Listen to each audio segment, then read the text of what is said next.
Welcome to A Course in Miracles. We're reading in the text. Chapter 21, Reason and Perception, Section 8, The Inner Shift.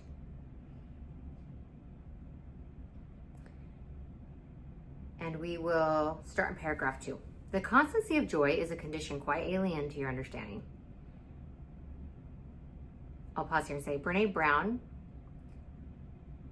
shares something similar where she talks about foreboding joy and that most of us are actually afraid of joy. Because we're afraid to be that happy because we're afraid it will be taken away. So it's better to have not, just to not experience it because then we can't lose it. And it's unconscious most of the time. But in her research, it's quite common. The constancy of joy is a condition quite alien to your understanding. Yet if you could even imagine what it must be, you would desire it, although you understand it not. The constancy of happiness has no exceptions, no change of any kind. It is unshakable, as is the love of God for his creation. Sure in his vision, as its creator is in what he knows. Happiness looks on everything and sees it is the same. It sees not the ephemeral, for it desires everything to be like itself and sees it so. Nothing has power to confound its constancy because its own desire cannot be shaken. It comes as surely to those who see the final question is necessary to the rest, as peace must come to those who choose to heal and not to judge. Reason will tell you that you cannot ask for happiness inconstantly. For if what you desire you receive and happiness is constant, then you need ask for it but once to have it always. Wow, isn't that a beautiful thought? I'm going to read that again. You need ask for it but once to have it always. And if you do not have it always, being what it is, you did not ask for it. For no one fails to ask for his desire of something he believes holds out some promise of the power of giving it. He may be wrong in what he asks, where and of what. Yet he will ask because desire is a request, and asking for and made by one whom God himself will never fail to answer. God has already given all that he really wants. Yet what he is uncertain of, God cannot give. For he does not desire it while he remains uncertain, and God's giving must be incomplete unless it is received. Yet you who complete God's will and are his happiness, whose will is so powerful, is powerful as his, a power that is not lost in your illusions, think carefully why you have not yet decided how you would answer the final question. Your answer to the others has made it possible to help you be already partly sane. And yet it is the final one that really asks if you are willing to be wholly sane. I'm going to pause here and say, let's do it. Come on, let's do it. Let's do it. Let's be wholly sane. Let's choose happiness once and for all. I'm going to pause here and say, look, we're going to feel all the feelings as humans. But there's an underlying happiness and an underlying peace when we allow it. And we see the joy and the beauty and the perfection in everything. And it's there like an undercurrent. Even though on the surface we'll be having human emotions and having experiences and thoughts that come and go and emotions that come and go, and we're not trying to fix, force, change, or correct. We're not trying to insist or resist. We're allowing it to flow. We're trusting the flow. And when we allow it, the undercurrent of our lives, of our existence, of our presence is love, is peace, is joy. What is the holy instant but God's appeal to you to recognize what he has given you? Here is the great appeal to reason, the awareness of what is always there to see, the happiness that could be always yours. Here is the constant peace you could experience forever. Doesn't that feel amazing? Let's sit with that. Here is the constant peace you could experience forever. Here is what denial has denied revealed to you. For here, the final question is already answered, and what you ask for, given.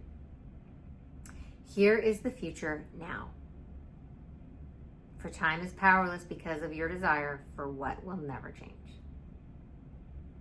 For you have asked that nothing stand between the holiness of your relationship and your awareness of its holiness. Wow. I'm going to read it one more time.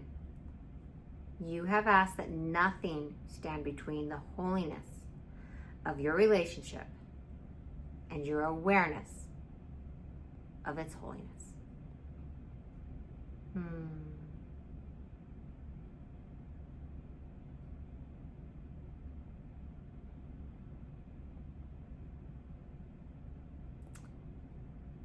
I was speaking with my friend the other day, and she was talking about this love interest that she had, this romantic interest in someone, and she was saying, but he did this thing, and da-da-da-da, and I was listening and holding space, and it just dawned on me so clearly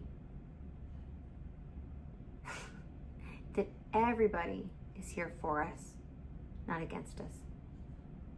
And I asked her, I said, what do you think you were meant to learn from this?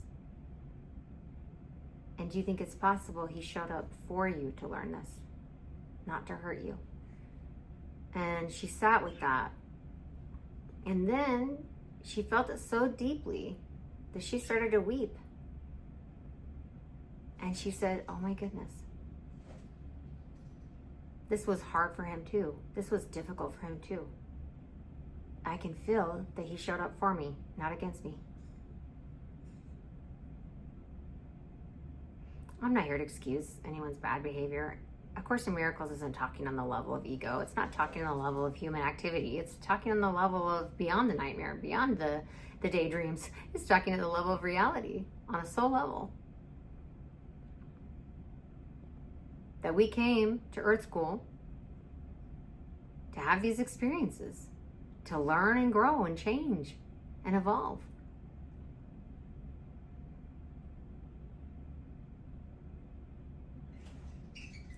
And I'll speak for myself only. There were times where I could only have compassion for something I had directly experienced. I think that's a pretty low level way of learning, but that's where I was at. Like, oh, I have to literally experience it in order to have compassion for it.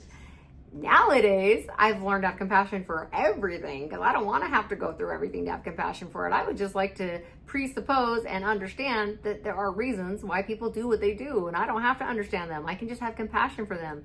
And if they're doing things that seem crazy to me, then I can just say, I don't know why they're doing that, and it's none of my business. Now, obviously, it doesn't absolve me of any responsibility to play my part in God's plan, and there are times where Spirit says, hey, I'd like you to show up in this way and contribute in this way, and sometimes we're guided to speak up against an injustice. That's cool. Do that. Trust that inner guidance. You are completely beautiful, perfect, whole, and unique, and there's no one on earth who has your exact soul mission. There's nobody out there who can do what you can do simply by being you. And what I have found is that more often than not, Spirit asks me to be happy and to be an example of love and happiness and kindness, so that I don't need to go and yell at people to try to change them. I can simply show them another way through essence of my being, not by lecturing.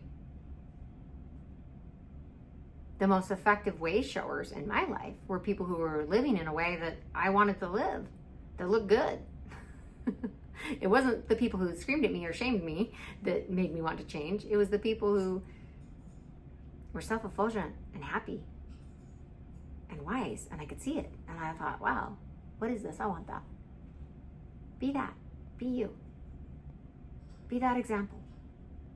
Be that light in the dark. Be that beacon of hope. And your path isn't going to look like anybody else's by design. Thank you so much for being here. You're so beautiful. Perfect, whole, and complete, exactly the way you are, lacking no thing. And everything you may need is given you. I love you so much. See you soon. Mwah.